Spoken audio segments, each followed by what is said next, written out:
तर तू राहशील नाही तर मी राहीन अशीच लढाई असणार असं उद्धव ठाकरे यांनी म्हटलेलं आहे। महाराष्ट्राला लुटायला आलेल्या गद्दारांविरोधात लढाई असल्याचं उद्धव ठाकरे यांनी म्हटलंय। तर औरंगजेबाच्या घोड्यांना पाण्यात संताजी आणि धनाजी दिसायचे असं देखील उद्धव ठाकरे यांनी म्हटलंय। आता या अब्दालीच्या खेचरांना पाण्यात उद्धव ठाकरे दिसतो अशी टीका देखील उद्धव ठाकरेंनी केलेली आहे।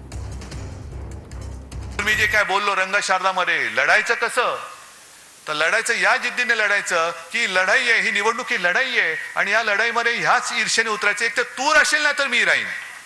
मी म्हणजे तुम्ही महाराष्ट्र प्रेमी, शिवप्रेमी, शिवसेना प्रेमी, बाळासाहेब प्रेमी, आणि तू म्हणजे महाराष्ट्राला लुटायला आलेला दरोडेखोर, तू म्हणजे त्या दरोडेखोरीच्या पाय चाटणारा गद्दार।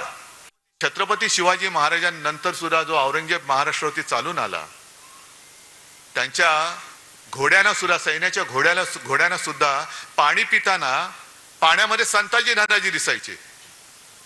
तसे या अब्दालीच्या खेचरांना पाण्यामध्ये उद्धव ठाकरे दिसतो। ही खेचरं आहेत, पण तुम्ही अजून महाराष्ट्राचं पाणी जोखलेलं नाही। महाराष्ट्राने अजून तुम्हाला पूर्ण पाणी पाजलेलं नाही।